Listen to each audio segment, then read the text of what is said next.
This is my experience working at HBO, BBC, and more specifically on Game of Thrones.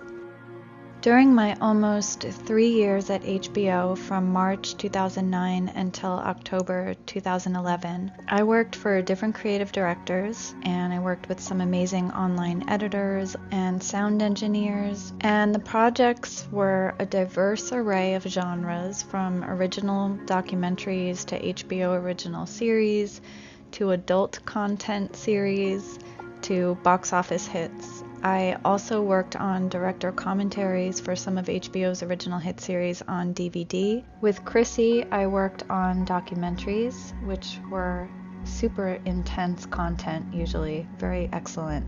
HBO documentaries are some of the best made. With Robert, I worked on box office movies, trailers, promos, teasers. I worked at BBC before HBO, and there they used Final Cut Pro. At HBO, Avid Pro. HBO really encouraged my creativity, trying new things. For example, I wouldn't be given any direction by the creative director.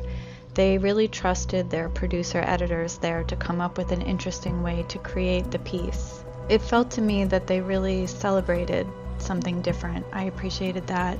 The most popular series that I worked on at HBO was with Karen. She was the creative director for the first season, the series launch of the award-winning Game of Thrones. I was one of many producer editors under her. I'm not generally a fantasy drama fan, but I got hooked on Game of Thrones. I do tend to dive in all the way with whatever I am working on, so when I was assigned to work on the project, I began to read the Game of Thrones books. I was worried that it would be boring and grueling to get through it, but it was such a page-turner. It was completely character-driven and psychological. The show is about who wants power and how they get power, and probably more than anything else, it's about what power costs people. There were so many characters, but somehow I still didn't get lost in who's who. The characters were so rich and interesting. These are real people with foibles, and they sweat and they love, obviously, and it's not doctored and it's not sanitized. What was special about Game of Thrones was that it was about relationships. In a world which is kind of fantastical and wonderful, but at the core of it, you've got these really genuine human relationships. Dreadful. Theirs is a very genuine and true marriage. They're completely devoted to each other. I belong here with you, not down south in that rat's nest they call the capital. I won't let him. Ned Stark is a man of honor. He's the moral heart of the story. He's a man who's always trying to do the right thing. I believe that Cersei really loved Robert in the beginning and thought that they could make it work, but on their wedding night he calls out another name and it's not hers, and from then on I think she's pretty wounded.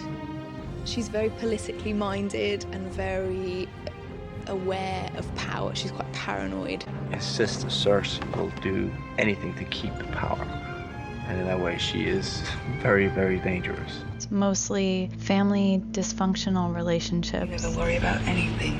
When we were 7 and you jumped off the cliffs at Castle Rock, 100-foot drop into the water, you were never afraid. There was nothing to be afraid of until you told Father. It was the complexities and sometimes twisted aspects of the family unit, and about power dynamics between different families all eyeing the throne. Someday you'll sit on the throne and the truth will be what you make it. And in HBO cutting-edge fashion, they did something that we hadn't seen before, which was that they killed off the main character in the first season, leaving the supporting cast to take over. It was really taking a risk to do this, and to do this at the end of the first season. They could have constructed the seasons in any way they wanted while still staying faithful to the books. But choosing to off the beloved Ned Stark was truly shocking for audiences, and in many ways I think that is how this series became such a huge hit for the following seasons. Since then, this kind of abrupt killing off of the protagonist, the leading man, has been repeated in other networks and series, so it isn't quite as impactful, but I think it's still quite disturbing when it happens, sort of messes with the minds of the audience. I remember reading that scene in the book and just thinking, well, something's going to come along to save him, because obviously Ned's not going to die, it's Ned.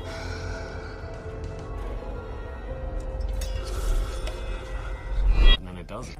I was conditioned enough to be reading the scene thinking, how's he going to get out of this one? Wow, he's up there, and the tide is definitely turned against him, but it feels like it's time for things to turn back around and for some 11th hour salvation to pluck him from the jaws of death, that kind of thing. It's great to have somebody be a skillful enough storyteller to cause you to let down your guard and to stop thinking in terms of machinations and just to be in the moment and as surprised and horrified by it as the people in the story are. Words of Stark, winter is coming, are of course very literal. In Westeros, winter is coming, but I think it has meaning beyond that.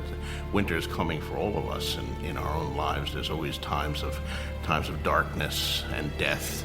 We need to prepare for them, which is really what the Stark words are saying. It's a cold place. It's a place where it's probably too cold for farming. It's very beautiful, harsh, rugged terrain.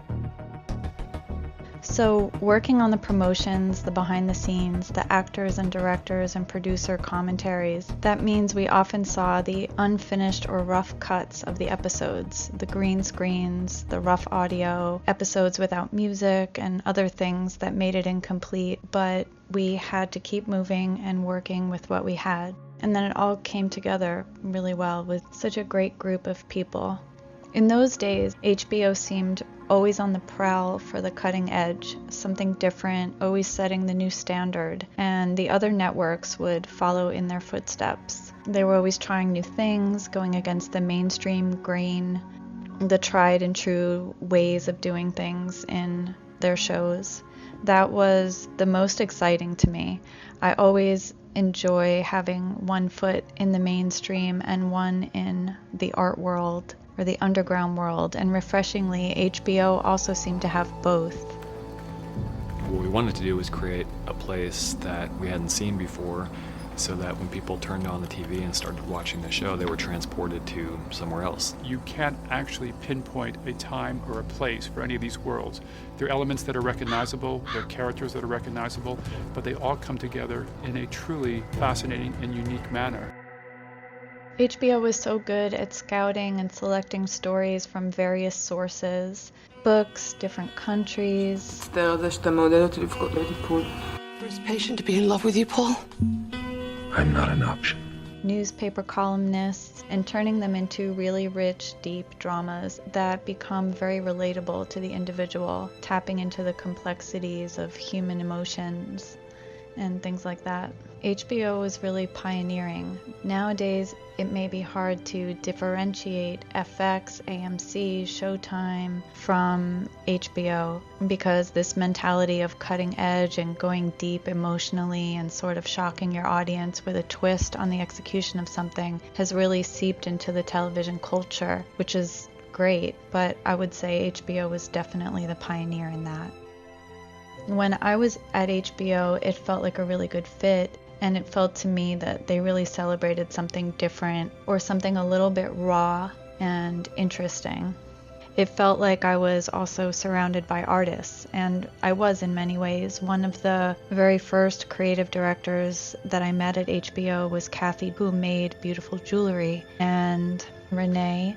He made children's books and wrote music, very creative soul. And the first creative director that I worked with, Robert, was a painter and photographer. I've always been sort of working on several projects of my own at the same time. Robert let me include his paintings and photography in my online magazine, Mandrake magazine. I was working on some books, and the amazing graphic designer that worked for HBO, Bobby Chang, photographed me in Central Park for my book cover and promotional materials. Absolutely beautiful work he did with with natural light. Stu Levine supported my art by attending my video installation for the burlesque exhibition in the Flatiron District. And my first novella fiction story, Karen brought me into her office to give me feedback on my book and told me that she considers a good written piece to be something that transports her, and that this was something that my story did for her. So that was a great compliment, especially coming from her. She's very blunt and doesn't sugarcoat her words and is very honest. I'm truly so grateful for the experience I had working at HBO. And before HBO, I spent 3 years at BBC, the British Broadcasting Corporation in America, specifically in Midtown in New York City, from 2006 until 2009. I started there as a production assistant and quickly moved up to producer, writing promotional scripts, and working alongside some very talented editors. We worked on original series, comedy shows, reality shows, documentaries. Something that I learned by working at BBC was that many of the shows that I thought were originals in America, such as Friends and The Office, actually originated in the UK. So Coupling, which turned out to be an immensely huge hit called Friends, the episodes were taken almost verbatim from the UK version. That's not me! That's not you! It's a very similar poster. That goes the same for The Office, which was originally made by Ricky Gervais and was then taken on by Steve Carell. Yeah, just a fax. Oh. How many times have I told you that there's a special filing cabinet? Oh, the waste paper basket. Look at that. People say I am the best boss. They go, God, we've never worked in a place like this before. You're hilarious. You get the best out of us. My job is to speak to clients on the phone about quantities and type of paper, whether we can supply it to them, whether they can pay for it. And I'm boring myself just talking about this. The creative services department there was small enough that I was able to learn many areas of post-production. I basically lived in that office at BBC for these years, 2006 to 2009. I would work all night long and often on weekends as well, just to get it all finished. I was juggling multiple projects, just saying yes to everything so that I could learn as much as possible. It was exciting to me to learn something new almost every day there, to occasionally even leaving the office to do photo shoots or vox pop, man on the street shoots, go on location for a Graham Norton shoot at the Soho House in the Meatpacking District. Graham Norton wasn't quite the household name yet in America that he is today. I was hungry for these new experiences, and so I just dove right in with everything. Late at night, I would walk the empty Midtown East streets a mile and a half up to East 73rd Street where I lived. I was never tired, I was always energized, and then I would start all over again the next morning. BBC was such a special experience. It was a real turning point in my life, definitely. Not only because of the people that I met there, but at BBC my life literally picked up speed. Everything that came after BBC really was inspired by that energy.